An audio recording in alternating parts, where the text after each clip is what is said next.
Today I'm making muffins, peanut butter chocolate chip made with fresh milled flour. Welcome to White Shadow Fare. Make it homemade and make it with love.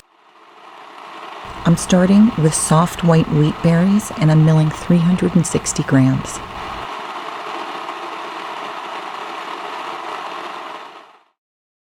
To a large bowl, I'm going to start with room temperature ingredients. Make sure anytime that you're baking that you have brought your ingredients to room temperature. So we've added the soft white wheat, the 360 grams, and a half a teaspoon of salt, 1.5 cups of cane sugar, regular white sugar would work as well, and 1 tablespoon of baking powder. Give that a good whisk to get everything well incorporated. You want to make sure everything is evenly distributed, and then you're going to set that off to the side.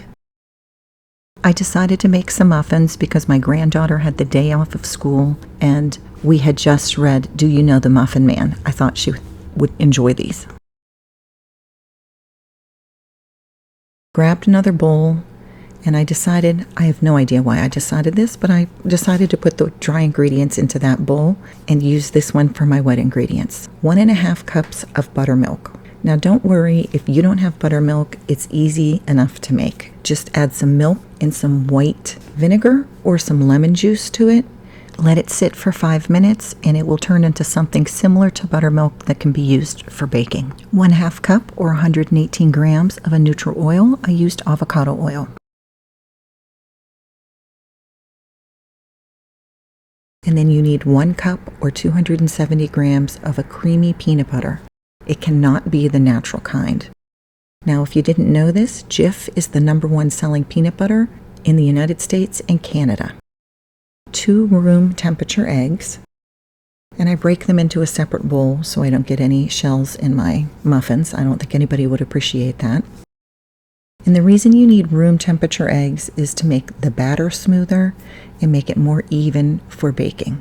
If you don't have room temperature eggs, just stick them in a bowl of room temperature water and they will be just fine in about 5 minutes.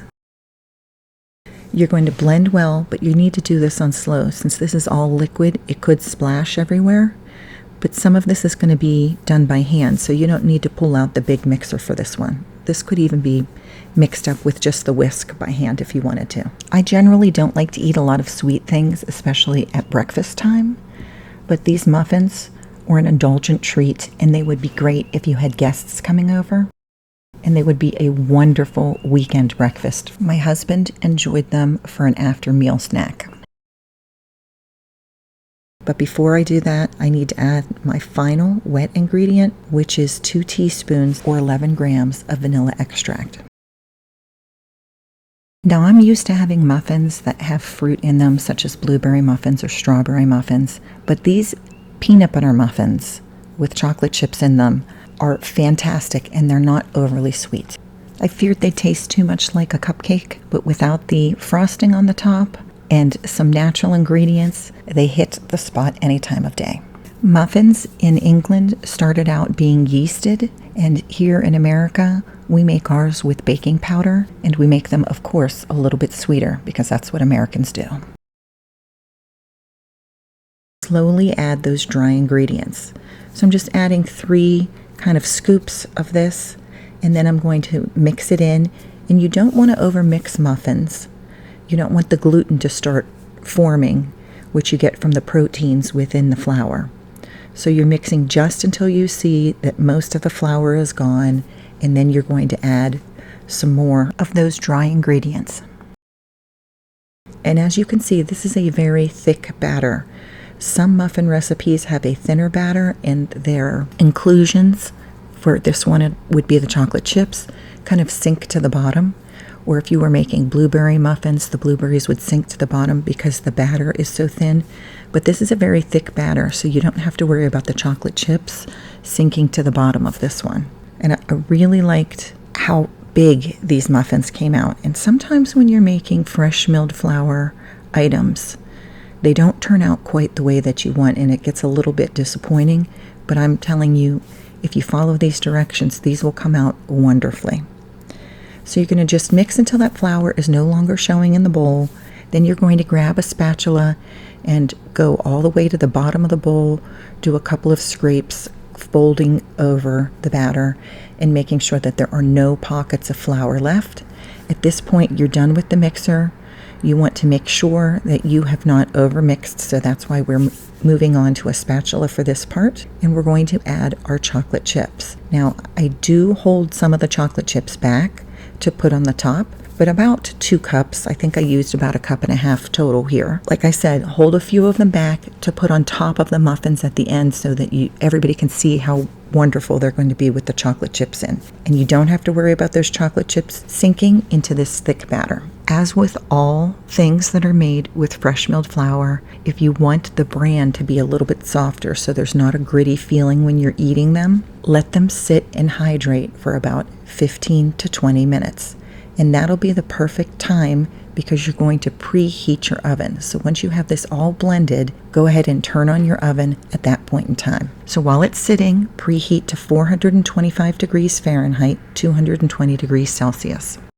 You're going to fill your muffin cups that have been lined, and you're going to skip every other muffin section. So as you can see here, I have a muffin pan that holds 8 muffins, but I am only putting in 4 muffins into this pan, and this is going to help them dome up. I'm not sure what the magic is here, but it actually does work, and I don't have to worry about flat-topped muffins at all doing it with this method. So we're going to bake at a high heat for a few minutes, and then we're going to lower the heat, and we're going to skip every other slot on our muffin pans.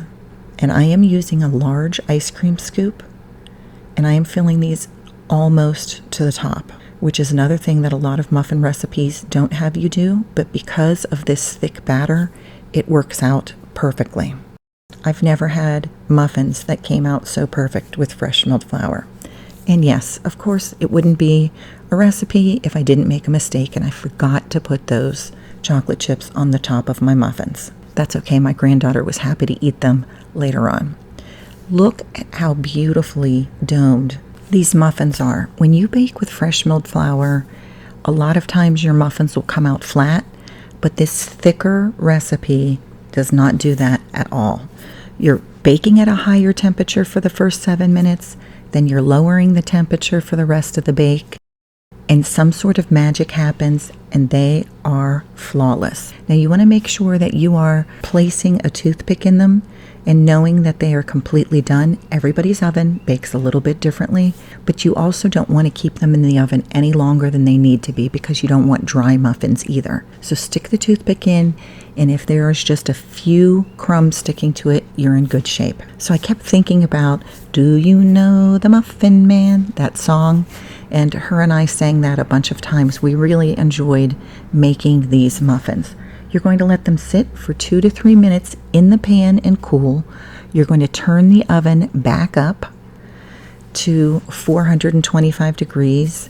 So while they're sitting here cooling, the oven is preheating to that higher temperature for your next round of muffins. And then you're going to remove them after they've sat for a couple of minutes to the cooling rack. And it was really difficult for her and I to sit and smell these delicious muffins and see the ooey gooey chocolate chips in them and realize that we had to wait to eat them.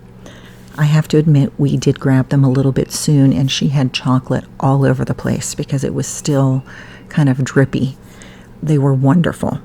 So here I am, round 2, just scooping out the chocolate chip batter with that peanut butter flavor. It's not overly peanut buttery. There isn't too many chocolate chips. Like I said, it calls for 2 cups. I only used 1.5 cups. I thought that would be enough, and it actually really did work out. It probably would have been nice to have the chocolate chips on top, but that didn't happen because I forgot. Anyway, I was able to make 16 huge muffins. They go great with a cup of coffee or a nice cup of tea, and they froze wonderfully.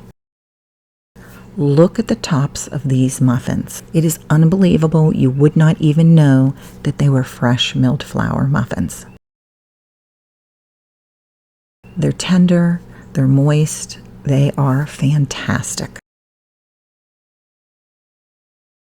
I will give these a chef's kiss, 100 out of 100 on these muffins. Thank you so much for joining me at White Shadow Fare, and I hope you'll give these muffins a try.